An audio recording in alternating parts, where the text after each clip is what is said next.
J'étais un roi, et j'avais 4 femmes. J'aimais ma 4e épouse plus que toutes les autres.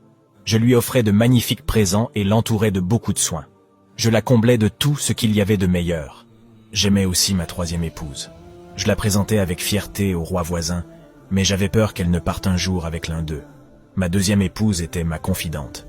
Chaque fois qu'il y avait un problème, je lui en parlais.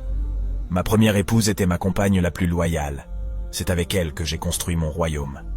Cependant, je ne l'aimais pas suffisamment et ne lui accordais que très peu d'importance. Un jour, je tombais gravement malade. Sur le point de mourir, je me mis à réfléchir. J'ai 4 femmes, mais quand je vais mourir, je serai seul. Je fis appel à ma 4e femme. Je t'ai aimé plus que toutes les autres. Je t'ai donné ce que j'avais de meilleur.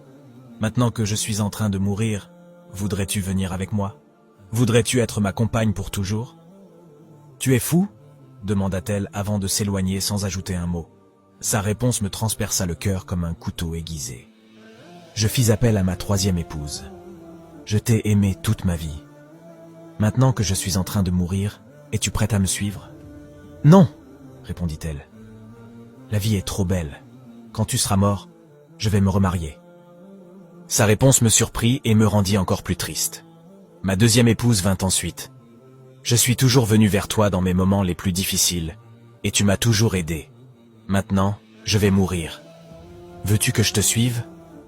Elle me regarda un court instant et dit « Je regrette vraiment de ne pas pouvoir te suivre, mais je te promets de te faire une très belle cérémonie d'enterrement. » J'étais désemparé. Toute ma vie, je m'étais trompé sur les sentiments de mes épouses. Puis j'entendis une voix dire « Moi, j'irai avec toi. Je te suivrai partout où tu iras. » C'était ma 1re épouse qui venait de parler. Je la regardais et eus honte. Elle était maigre, malade, résignée. Je lui dis alors « C'est toi que j'aurais dû aimer plus que les autres, lorsque j'en avais encore les moyens. » En réalité, chacun de nous a 4 épouses. Notre 4e épouse est notre corps.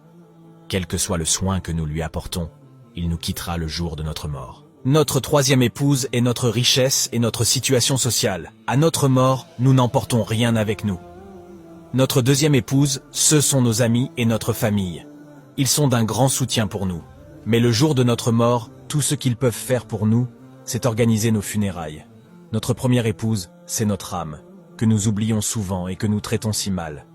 Pourtant, elle est la seule qui nous accompagnera en tout lieu. Prenons le temps de la soigner et de l'entretenir pour qu'elle soit belle et saine. Maintenant, c'est le plus grand cadeau que tu puisses offrir au monde. Fais-la briller. Si tu es convaincu, nourris-la par la parole de Dieu. Aime demeurer dans la présence de Dieu par la prière et la louange. Filtre tes pensées et ne laisse pas n'importe quoi y pénétrer. Vis dans l'obéissance à Dieu et sache que tout dans ce monde est vanité. Car la seule chose qui te restera devant Dieu est ton âme. J'ai pensé à ton âme. Toi aussi, pense à ton âme et à d'autres qui ont besoin de ce message. En partageant ce message, beaucoup prendront conscience et tu les aideras à ne pas oublier l'essentiel. Que Dieu nous aide à prendre